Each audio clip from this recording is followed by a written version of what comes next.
안녕하세요, 이시연입니다. 오늘 저희 프로그램을 위해서요, 아주 특별한 장소에 와 있습니다. 저 태어나서 여기 처음 왔거든요.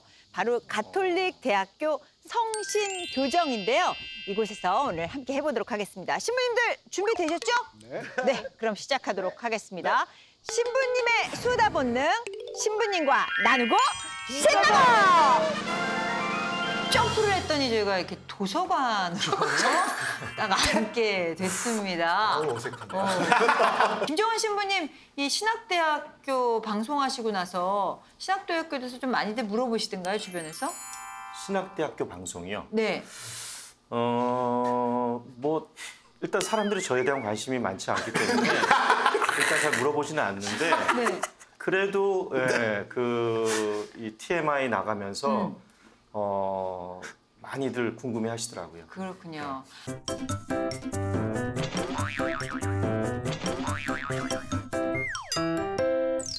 저희 신부님들과 오늘 첫 번째 나누고는요, 조금 무거운 얘기로 시작을 해야 될 것 같습니다. 아마 뉴스를 통해서 많은 분들이 알고 계신 사건이죠.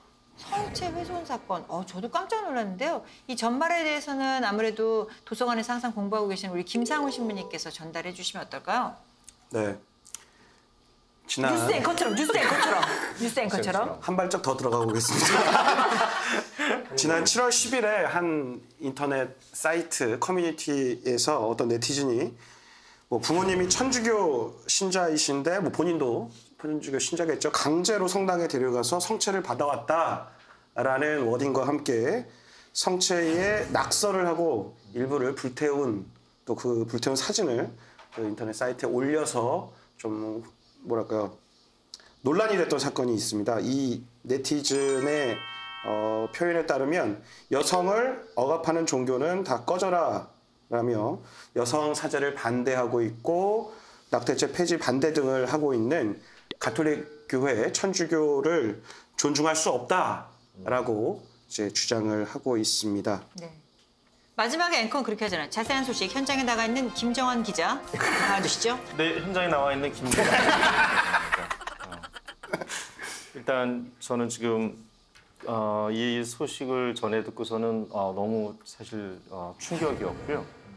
뭐 저희 교회 역사 안에서 굉장히 많은 어떤 성체와 관련된 훼손 사건들이나 또 모독 사건들이 있었지만은 오늘날 이러한 형태로 특정 종교, 그리고 보편 종교에 대해서 이렇게 공격하는 형태에 대해서 단순히 어떤 종교적인 어떤 관점에서 볼 게 아니라 우리 사회 전반적으로 우리가 한번 좀 재고하고 또 돌아보고 우리가 점검해야 될 필요가 있지 않겠는가 하는 생각을 해보게 됐습니다. 우리 박 신부님은 뉴스 접하시고 어떻게 느끼셨는지요? 굉장히 기분 나빴죠. 왜냐하면 다른 태도보다는 사실 이 성체에 관련된 신앙과 관련된 부분에서 상당히 무지한 사람들이기 때문에 우리가 무슨 얘기를 한다 하더라도 이게 뭐 설득력 있게 먹히겠는가라는 이제 회의감이 들지만 그것과는 달리 하여튼 뭐 별개로 그 이웃이 가지고 있는 신념이나 뭐 믿음이나 뭐 그다음에 개인적인 여러 가지 성향에 대해서 이런 식으로 사실 무시한다거나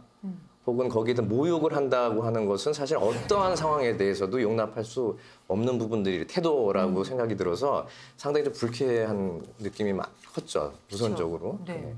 이 사건에 대해서 뭐 주교회에서도 굉장히 강경한 입장을 표현하셨죠? 네. 주교회 입장에서도 굉장히 여러 가지 교회법들을 인용하면서 근데 이제 꼭 가톨릭적인 부분뿐만이 아니라 기본적인 인간으로서 또 사람으로서 종교에 대한 가지고 있는 상호 존중에 대한 시선 안에서 접근들을 하면서 또 근데 성체에 대해서는 우리가 물러설 수 없는 부분이기 때문에 성체를 이렇게 고의적인 아니면 독성의 목적으로 예를 들면 훼손하거나 가지고 가거나 이럴 경우에는 우리 교회법 안에도 그런 조항이 있어요. 네.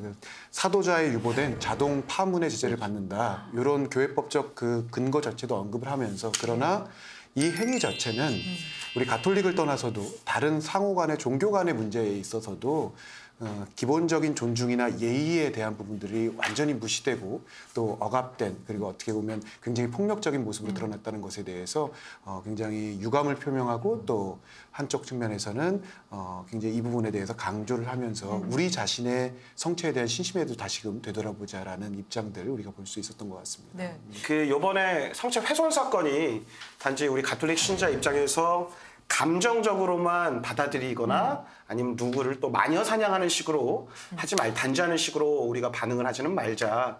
오히려 이번 기회를 우리 모든 신자들, 시민들 다 포함해서 우리 가톨릭 교회가 과연 성체 공경에 대해서 어떤 자세를 취해왔는가에 대해서 한번 자숙을 하고 성찰해보는 긍정적인 어떤 전화위복의 계기로 삼아보자라는 취지에서 아마 주교회의에서 공동 보석을 하자라고 제안을 한 것 같습니다. 네. 그래서 오늘 저희가 이 프로를 통해서 성체의 의미와 성체에 대한 교리를 좀 함께 이야기를 나눠봤어요. 며칠 전에 저희 조카가 아직 천냥 성체를 하지 않은 조카가 저한테 이모 저건 무슨 맛이에요? 라고 얘기를 하는 거예요. 그래서 그건 저거라고 얘기할 수 없다. 성체다. 라고 얘기했는데 저도 예전에 어렸을 때 성당에서 천냥 성체 전에 굉장히 이 나눠주시는 것에 대해서 궁금해했던 기억이 나거든요. 그리고 참 불경스러운 표현입니다만 딱 제가 처음 천냥 성체하고 느낀 느낌은 뭐 뻥튀기 맛이네. 그렇죠. 라고 느꼈던 기억이 나요. 근데 지역 본당에서 초등학생들 이제 천냥성체 준비하잖아요. 네.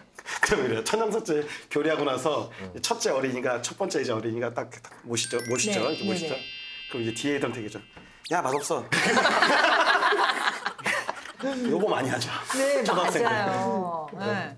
거기에 대해서 굉장히 궁금해하는 학생들이 많단 말이죠. 근데 사실은 말씀하신 것 제가 먹는다는 표현도 쓰면 안 되는 거잖아요. 이렇게 성체, 영하다, 성스러운 그 예수님의 몸이기 때문에 모신다, 영하다라고 저희는 배웠으니까 하는 건데 뭐 교리를 모르시는 분들이나 뭐 일반 신자들의 개념에서는 그런 게 잘 이해가 안 갈 거란 말이죠. 그래서 일단은 이 성체의 의미에서부터 신부님들께서 좀 말씀을 해주셨으면 좋겠어요. 저는 근데 요 상황들을 보면서 물론 좀 시간이 지금 지나긴 했지만 그냥 이탈리아에 가보면 실제 그 성체의 기적이 일어난 곳이 두 곳이 있어요. 근데 이제 그 성체의 기적이 일어났을 때의 그 이야기들을 보면 그러니까 한 곳 같은 경우는 이제 신부님이 본인이 사제인데도 이게 의심이 가는 거예요. 그래서 받아들여지질 않는 거예요. 그렇죠. 이게 정말 예수님의 몸으로 변화되는 것인가. 본인이 경문을 읽으면서 사제로서 축성된다 그러는데 본인도 이게 너무나 받아들이기가 어려워서 사제 생활을 계속하기도 어려워서 이제 순례의 길을, 피정의 길을 로마로 이렇게 떠납니다. 그러다가 이제 그 성지에 이르러서 거기서 이제 미사를 드리는 거죠. 근데 미사를 드리는 순간에 이게 실체적으로 진짜 예수님의 몸과 피로 변화됐던 기적들이 일어난 곳들이 있어요. 그래서 진짜요? 지금도 모셔져 있고요. 네. 저 어릴 때 그 선생님이 말씀해 주신 건데 주일학교 선생님이 왜 저희 천년성체 하게 되면 모시는 방법에 대해서도 알려주잖아요. 그래서 이렇게 모실 때 입천장에 붙여가지고 혀로 이렇게 녹여야 되는 녹여서 거다. 모셔야 된다. 왜냐하면 이게 예수님의 몸이기 때문에 혹시라도 씹거나 그러게 되면 안 된다. 그러면서 이건 진짜인지 가짜인지 모르겠지만 잘못 씹었다가 입에서 피가 나온 적이 있다. 뭐 예수님의 몸이기 때문에. 그래서 어릴 때 그 얘기를 들으니까 이건 정말 씹으면 큰일 나는구나. 입에서 피가 쏟아질지 몰라. 여고괴담이 있는 아니 근데 그런 기적이 사실 저도 체험했거든요. 그 기적을 제가 몸소. 네. 왜냐하면 이제 시현 씨랑 저랑 거의 비슷한 세대이기 때문에 저도 그렇게 교리를 받았고 했는데 입천장에 달라붙은 성체가 사라져버린 거예요. 서로 느끼려고 하는데 네. 그 성체를 영하고 그래서 찾다 안 돼가지고서 막 뭐 돌리고 돌리다 결국 이제 혀를 깨문 거죠. 그래서 피가 쭉 나니까 저희 한 살 위 누나가 보시더니 기적이라고. 한동안 병원을 다녔던. 그래서 사제가 되신 거 아니에요? 그때 그 기적을 경험하시고. 그리고 제가 아까 최강희 신부님 말씀하신 그 성체의 기적의 그 얘기를 듣고 그 얘기가 참 중요한 게 뭐냐면 13세기 때 얘기인데 결국 그 기적의 사건으로 15세기에 오늘날의 그 그리스도의 성차성혈 대축일이 제정이 됐다고 저도 알고 있습니다. 네, 맞죠. 네. 가끔 왜 양형 성체를 하는 곳이 있잖아요. 그래서 이제 예수님의 몸뿐이 아니라 피로 이렇게 포도주를 조금씩 나눠주시는 경우도 있는데 이게 혹시 어떤 때 양형 성체를 해야 된다면 이렇게 정해져 있는 게 있나요?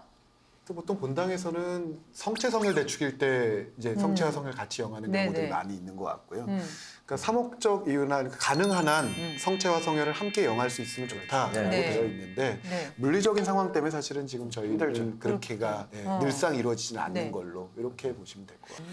우리가 조심해야 될 게 그러면 그 성체와 성혈을 같이 모시는 게 한 단계 높은 뭔가 좀 더 고급진 영성체냐라고 생각하시는 분들이 꽤 있는 것 같아요.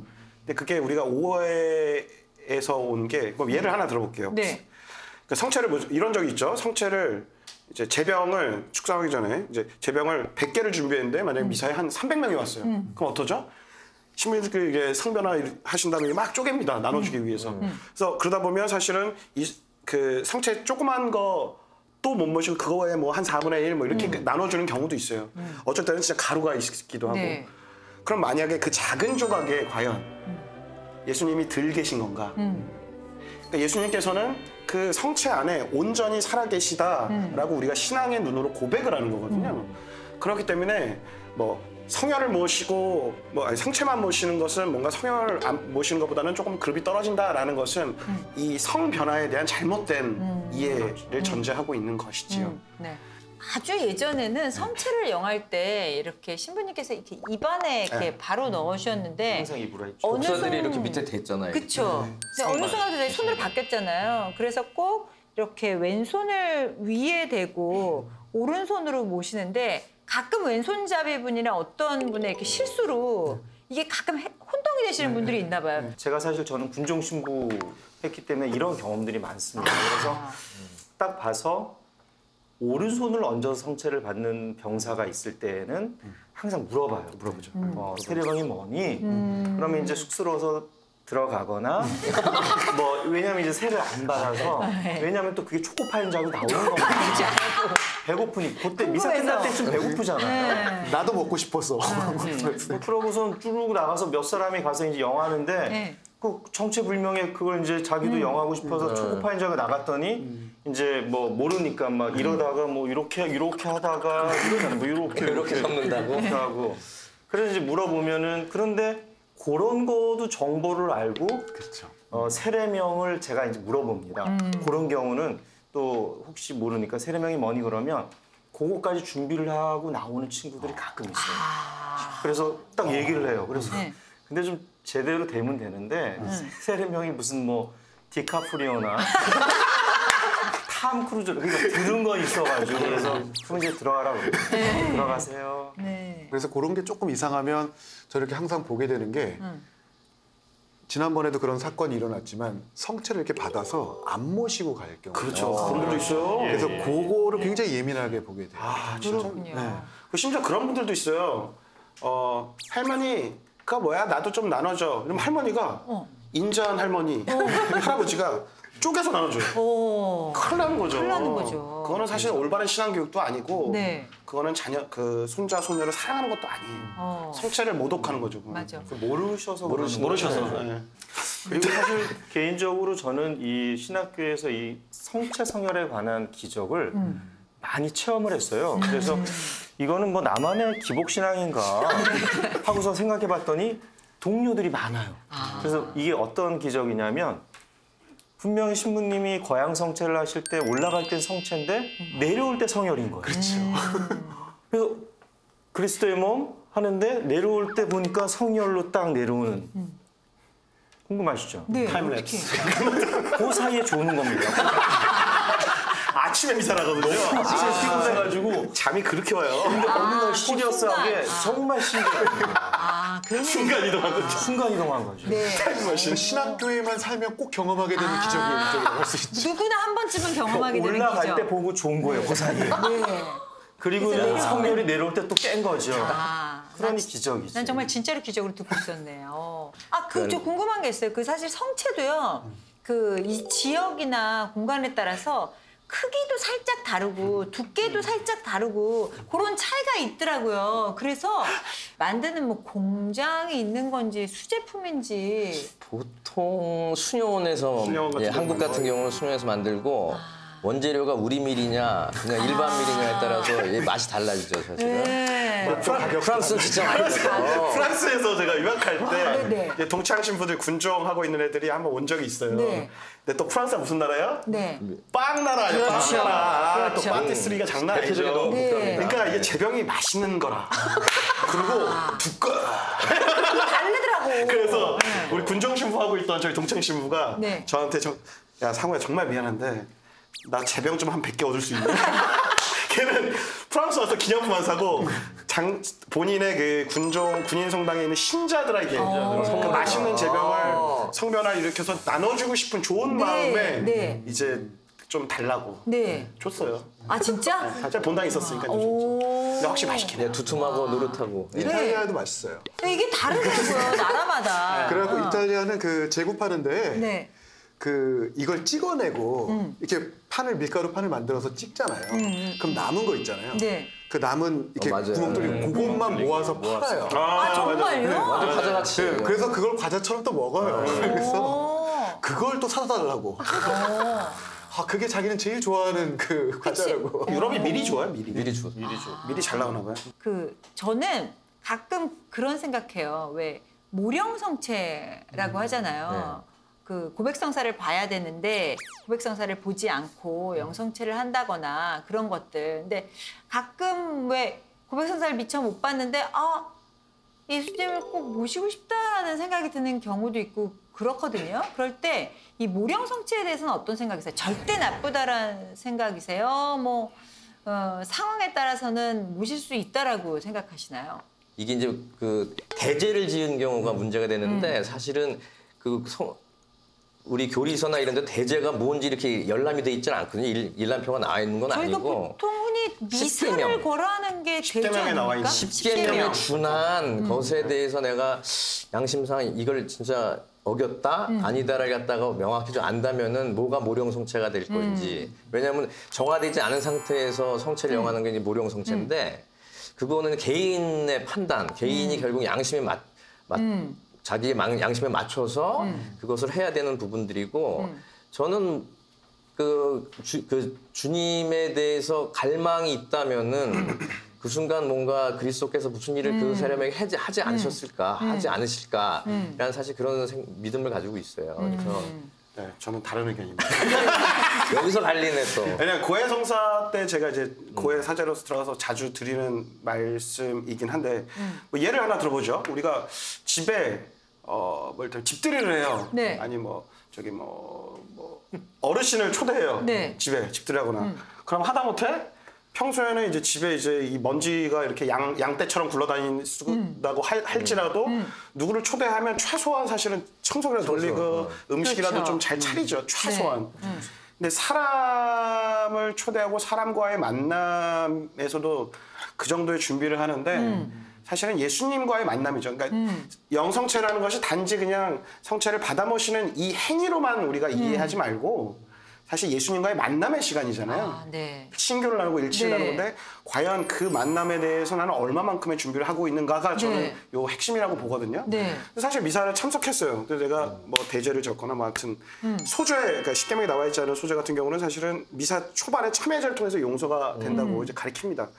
근데 물론 내가 예수님과의 일치, 갈망이 있어요. 그러면 그게 꼭 성체를 모시는 행위를 통해서만 해결되는 건 아니거든요. 오히려 내가 준비가 되지 않았어요. 네. 근데 신앙적으로 예수님 제가 준비가 안 됐습니다. 제가 죄송합니다. 다음에는 고해성사를 보고 하겠습니다. 라는 마음이 저는 오히려 그게 겸손의 실천이 아닌가라고 김상우 신부가 얘기했습니다. 근데 대부분은 신자분들이 예리하게 자기 검열들을 하세요. 그렇죠. 그러니까 네. 미사 한번 걸한 거 가지고 이거를 제가 못하죠. 영성체 못하고 계속 이제 이게 누적되는 분들이 많은데 네. 그래서 그 주교회에서도 한 2년 전인가 3년 전에 나왔잖아요. 지침 미사를 뭐 피치 못해서 예를 들어 출장이나 몸이 아파서 골하게 된 경우에는 그날에 뭐 독서와 복음을 읽고 묵상을 하든지 묵주기도를 한 달, 5단을 바치든지 아니면 선행을 하라. 그리고 나서 고해성사를 급하게 해소하지 않아도 되니까 영성체 하셔라.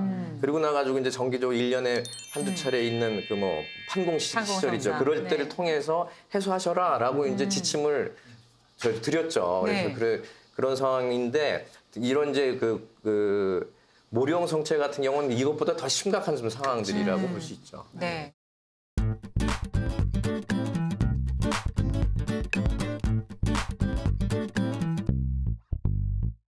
자, 오늘 저희가 녹화를 하고 있는 장소는 가톨릭대학교 성신교정 도서관 열람실입니다. 저희가 이곳에 온 이유가 있어요. 그 김정환 신부님의 그 TMI가 나간 이후로 너무 재밌다. 이거 한 번만 하기에는 좀 부족한 것 같다라고 하셔가지고 저희가 이 학교를 직접 찾게 된 것입니다. 근데 그나저나 김정환 신부님 옷이 바뀌신 것 같아요. 왜 혼자만 옷을 갈아입으신 거예요? 일어나 볼까요? 네. 풀샷으로 일부러 넣었습니다. 1학년, 2학년까지. 네. 3학년부터는 보통 내놓더라고요. 이 복장이 지금 신부님들께서 입고 계시는 이 클러지 셔츠는 부젯밤부터 입을 수가 있는 거고요. 부제품을 받은. 그 전 대학원 1학년 때까지는 저희가 그 검은 양복에 일반 그 정복이, 교복이 그 하얀 와이셔츠에 그다음에 검은 넥타이. 이게 이제 동계 춘추고요. 하계는 이 검은 바지에 이 하얀 와이셔츠 반팔이 정복입니다. 아, 교복! 가톨릭대학교 교복! 교복이라고 할 수 있죠. 그러면은 대학교 때 입으시던 교복인가요, 혹시? 요거 제가 4학년 때 입던 거고요. 그게 지금도 맞으세요? 뭐 지금 숨을 지금 고르고 있는데 굉장히 힘들긴 하지만은 마음가짐이 달라지는 것 같아요. 오늘 그러면 세 분의 신부님과 김정환 신학생과 이렇게 같이. 근데 이제 신학생이 지금 비주얼로 보면 제가 하여튼 뭐 별반 대학 나와서 들어온 군대 갔다 와서 예비역. 네. 매우 겸손한 모습으로 보이는데요. 네. 강이야?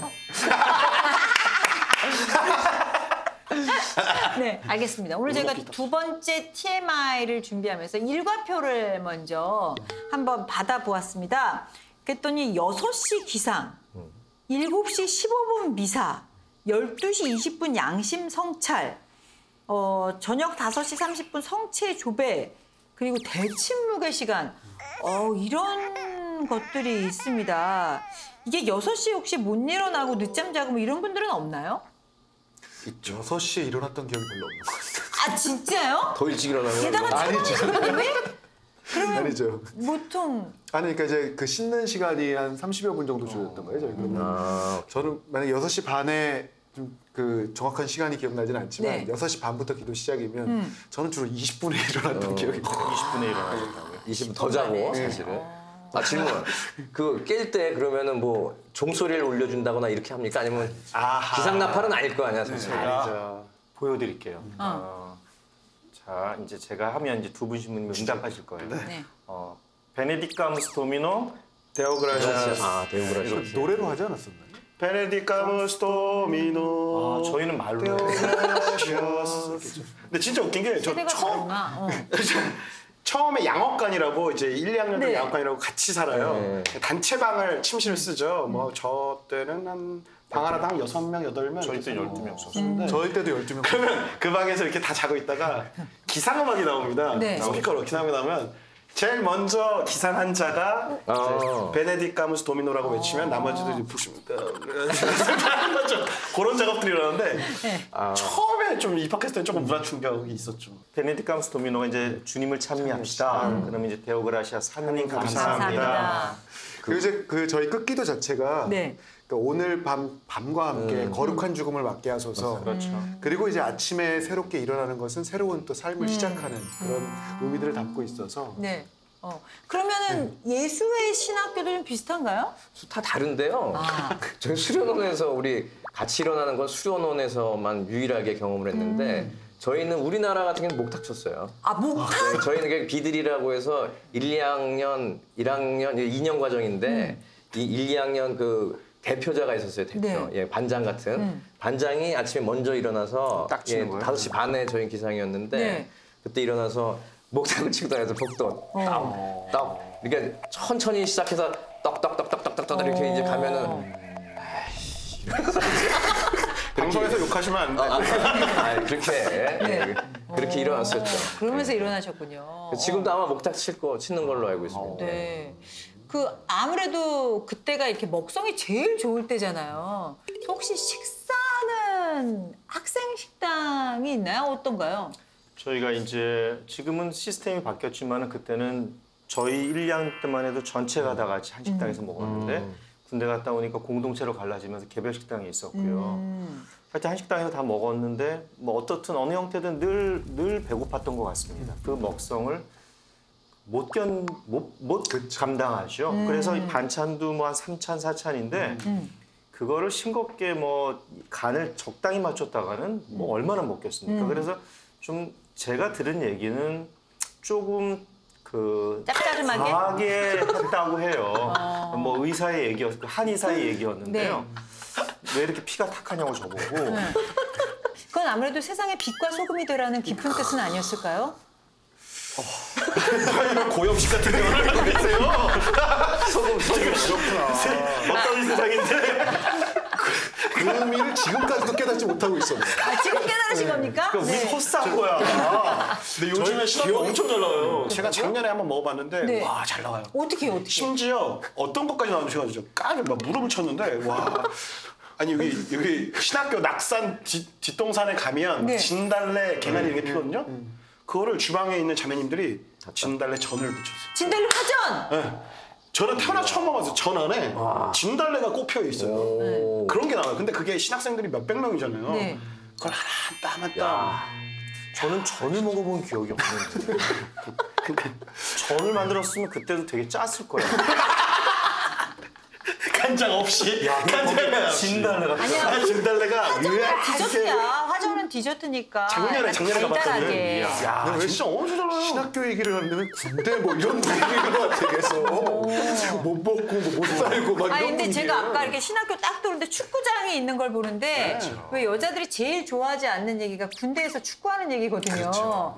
근데 그 순간이 살짝 떠오르면서 약간 신학교에서 축구하는 얘기도 재미없을까? 생각이 들더라고요. 저희가 입학할 때 맨땅이었어요. 맞아요. 옛날에 맨땅. 그러니까 그 한국 축구의 현실 그때가.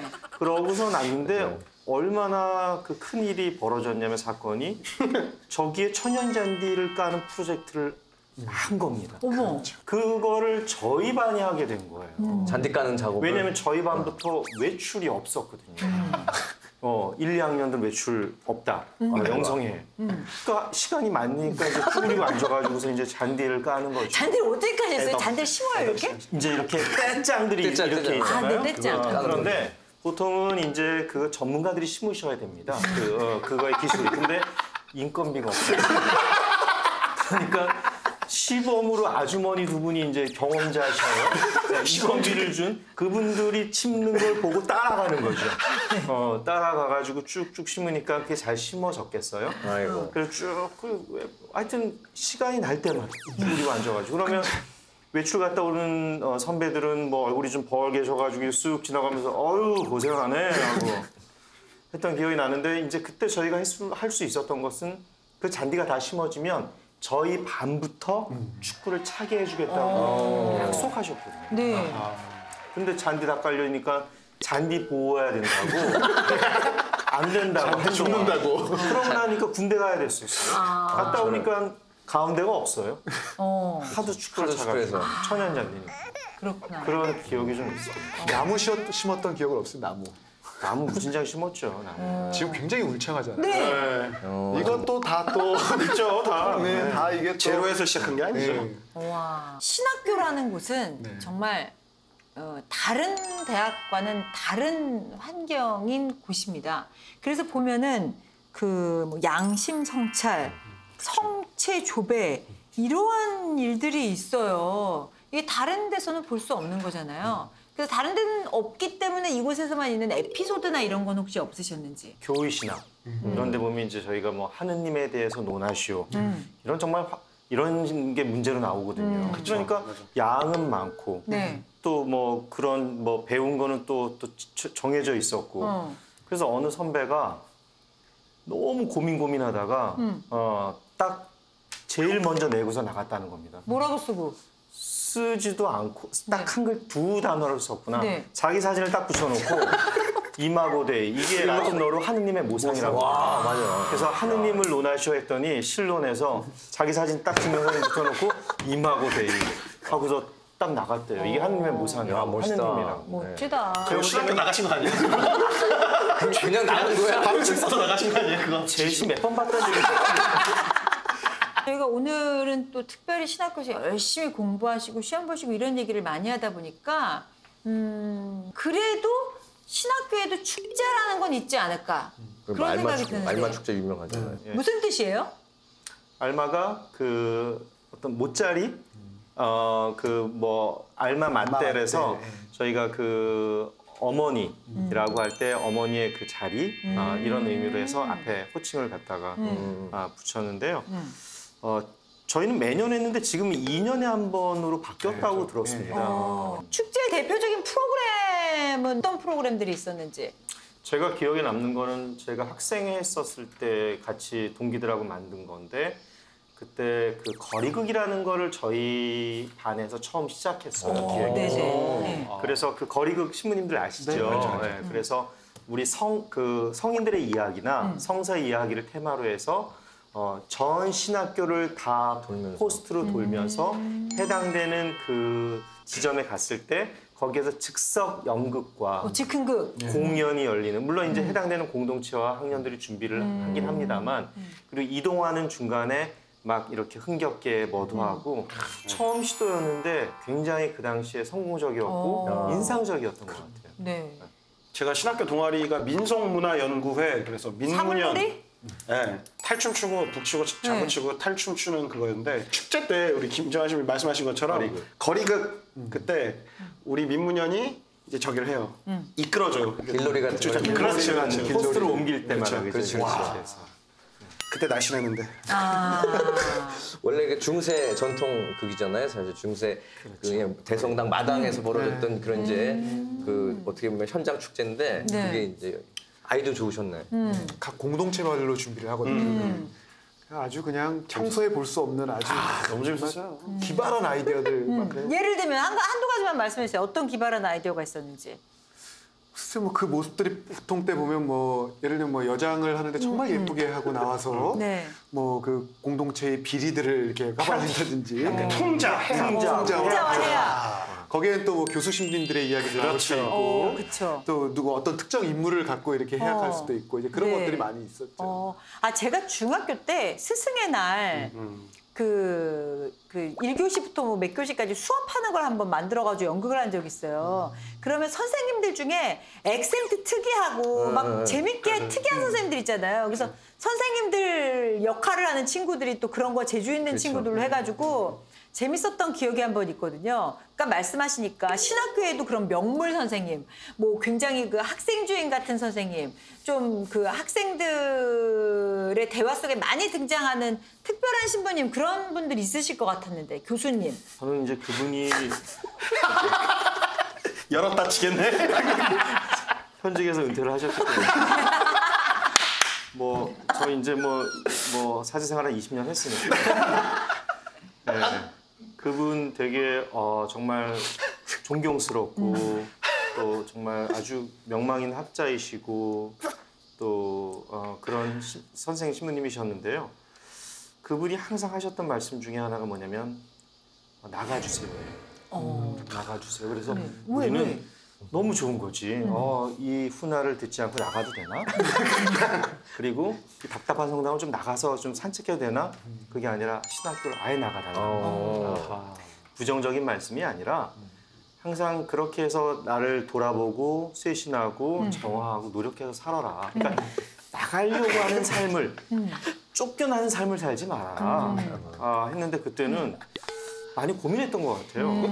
그리고 이렇게 가리키면 이게 좀 자의식이 취약한 사람들은 자기를 가리키는 것 같거든요. 자존감이 낮은 그러면 항상 그래서 저도 나보고 나가라는 건가? 우리는 서로 너 나가라는 거야.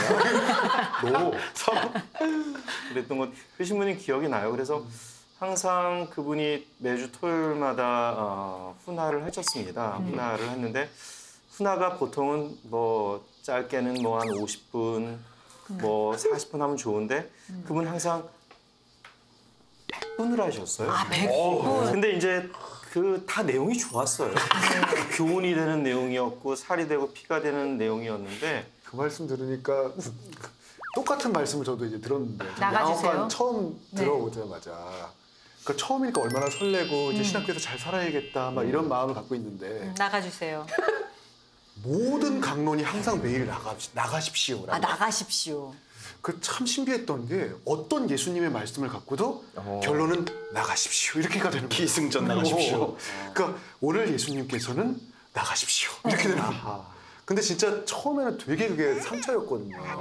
같이 신학교 살라 그러는데 정말 매일매일이 그러니까 매일 강론을 듣는데 지금 아까 말씀하셨던 것처럼 이렇게 가리키면 자기라는 것도 있잖아요. 전부 다 저희가 그래서 그 강론을 들으면 내가 그렇게 잘못한 건가? 여기로 온 게 그렇게 잘못된 일인가? 매일 나가라고 하시니 이제 시작하는데 그래서 되게 사실 많은 상처들을 받았던 것 같아요. 그래서 나중에 이제 저희가 서품 받은 다음에 신부님께 여쭤봤어요. 당신 기억도 못 하시더라고요. 근데 왜 그러셨습니까? 저희는 그게 너무 충격이기도 했고 상처가 되기도 했습니다. 라고 말씀을 드렸더니 그때 신부님 말씀이 지금 정화 신부님 이렇게 말씀하셨던 것처럼 본인 스스로 여기에서 적합한 사람이 되도록 끊임없이 그렇게 깨어있지 않으면 이곳은 그만큼 힘든 길이다. 어려운 길이 참된 삶을 사제로 살도록 처음부터 준비해야 된다는 말씀이었는데 너희들이 그렇게 상처가 될 줄 몰랐었다. 근데 저희 나가주세요. 그 신학생 중에 한 분이 그 얘기를 좀 추상적으로 들었다고 그 실내에서 주로 말씀하시니까 그래서 어디로 나가라는 거지? 나에게 정확한 그 방향을 주시면 사실 그 길로 나갈 텐데 근데 어느 날 이렇게 자꾸 왔다 갔다 하다가 대성당 앞에 김대원 신부님 상이 있는 거 아세요? 거기에 김대원 신부님이 가서 보시면 알겠지만 이러고 계시거든요.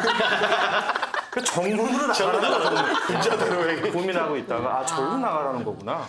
실제 저희들이 양옥관에서 그 아침 미사를 마치고 밥을 먹으러 가면서 그 김대건 신부의 상을 볼 때마다 내일 보는데 저리로 나가라는 건가? 저리로. 신학교 얘기는 거의 양파 같은 이야기라서 어쨌든 지금 성소를 꿈꾸시는 분들도 있을 거란 말이에요. 현재 신학교를 다니시는 분들도.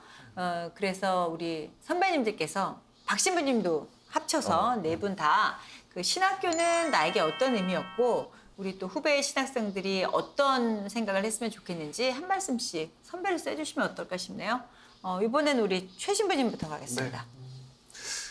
뭐 재밌는 이야기도 많고 뭐 여러 가지 진짜 기억나는 것들도 많은데 그러니까 신학생으로 살아간다는 건 그때부터 사제의 시기를 준비하는 거고 그때부터의 10년이라는 시간이 사실은 사제를 그냥 단순한 준비가 아니라 그 하루하루의 삶을 통해서 사제로 커가고 성장되고 완성되는 것 같습니다. 물론 사제가 사건을 만다 그래도 그때부터 시작이지만 그 하루하루의 삶이 결국은 지금의 저도 있는 거고 다른 신부님들도 있는 거고 그 하루하루가 쌓여간 시간들을 통해서 변화되고 성숙되고 성장해 나아가는 거라서 그래서 사실은 어느 시간보다도 소중하고 또 같이 그냥 생각만 해도 이렇게 웃음이 나올 정도로 미소가 지어질 정도로 행복한 시간인 것 같습니다. 그래서 행복하고 기쁘게 또 지금 학사님들 정말 그 시간이 어느 시간보다 소중하고 행복한 시간입니다. 이 하루하루를 통해서 우리가 사제의 길을 걸어간다는 것, 또 그렇게 성장해 나간다는 것들을 함께 기억하면서 또 지금 사제의 길을 준비하거나 마음이 드시는 분들이 있다면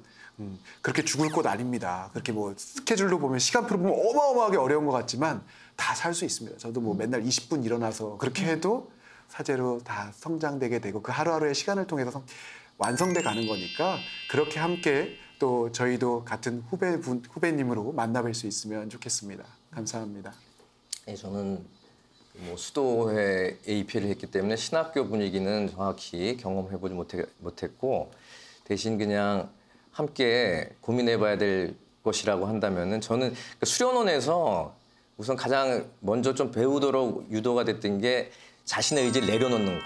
그래가지고 이냐시오 성인은 그 맹인 앞을 못 보시는 분의 지팡이와 같이 그 짚는 대로 움직이라라고 이제 그런 식으로 이 수련자들에게 그런 삶을 태도를 요구했는데 그런 것을 배웠던 기간인 것 같아요. 물론 이제 나중에 다시 뭐 수련에서 나와가지고는 또 제보로 못 고치고 그렇게 살고는 있지만 그 하느님의 뜻을 찾는 시간이라고 보시면 좋을 것 같고 하느님의 뜻을 찾는데 가장 우선적으로 필요한 것은 내가 내 의지를 내려놓는 것. 그래서 내 삶이 어느 방향으로 흘러가고 있는지도 이 시간 동안 점검해 볼 수 있으리라 봅니다. 그래서 그러한 내적인 자유 또 개방성 이런 것을 익히는 시간으로 삼아 가신다면 명확하게 좀 더 명확하게 내가 나아가야 될 길이 보이지 않을까 싶습니다. 저는 신학교에서 했던 시간들이 저는 그렇게 생각해요. 내가 신학교에서 살았던 시간들이 신부가 되어 살아갈 준비 과정이다. 그래서 사실은 되어가는 존재죠. 학사님들이. 근데 지금 내가 신학교에서 살고 있는 모습이 신부가 돼서도 아마 그렇게 살 겁니다. 그 연장선 안에서. 그래서 신학생으로 살면서 어떻게 하면 내가 예수님으로부터 사랑을 받고 있다는 것을 많이 느끼고 체험하고 또 나도 반대로 예수님을 얼만큼 사랑할 수 있는가에 대한 치열한 고민을 해보시길 바랍니다. 그 질문이 없으면 사실 신부 사제서풀을 받는다고 해서 뭐가 다 해결되고 인생이 끝나고 그렇게 되는 게 아니다. 계속되는 연속선상에 있다는 거 강조를 하고 싶습니다. 신학생 여러분들 만끽하고 즐기십시오. 그리고 나가주세요. 여러분들 사제가 돼서 나가실 겁니다. 근데 진세를 버렸지만 신세를 버리신 거 아닌 거거든요. 신세는 버리지 말자. 여러분들 정말 전 세계 유일무이하게 그 청춘을 이렇게 보내는 그 청춘은 아마 없을 겁니다. 실컷 뛰어노시고 또 실컷 공부하시고 기도하시고 그것이 사제 생활에 큰 약이 되더라고요.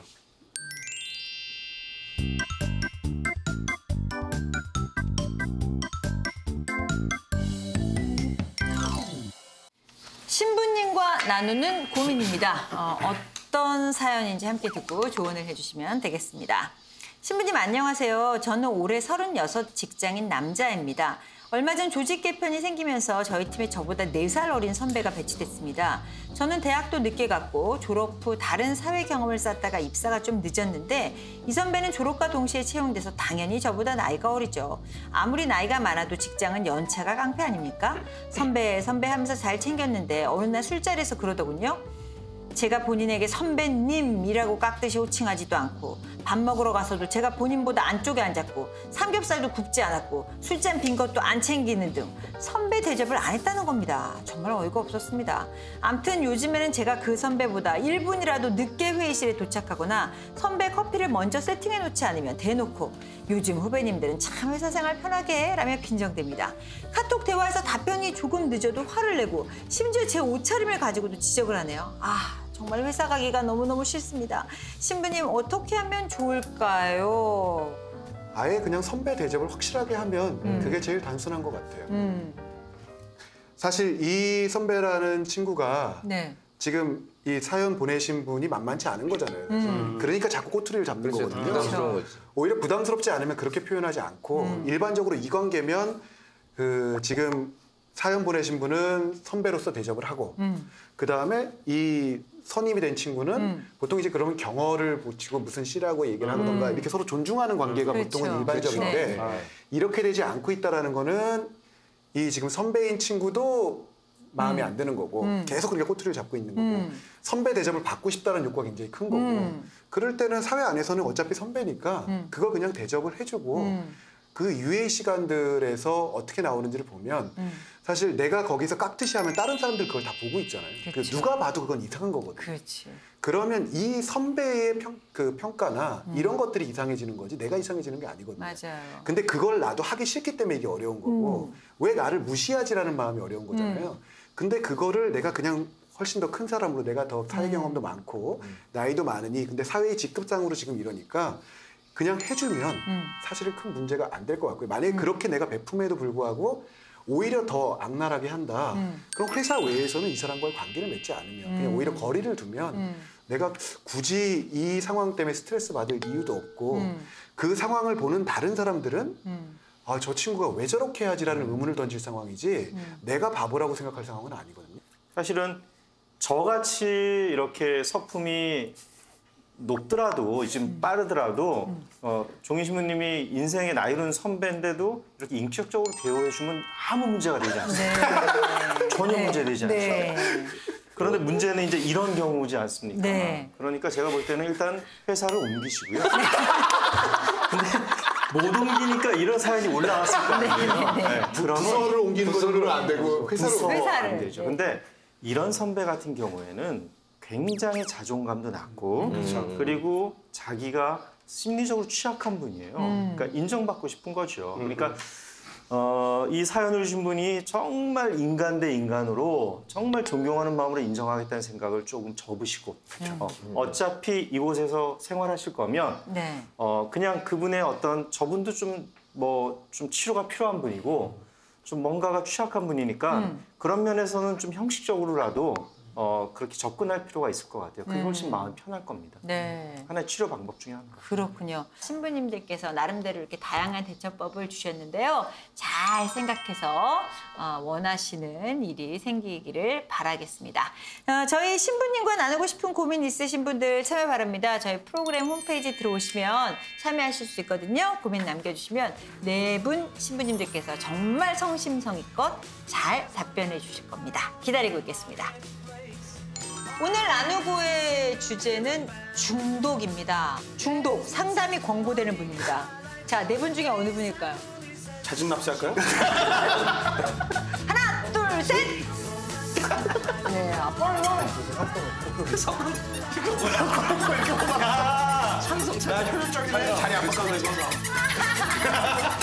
아마 지금의 올림픽과 월드컵의 형태가 아닐 수도 있겠죠. 한 20년 후에. 저보다 지금적이세요? 법을 제시하니까. 아니 안 그래도 이게 옆에서 안 받쳐줘가지고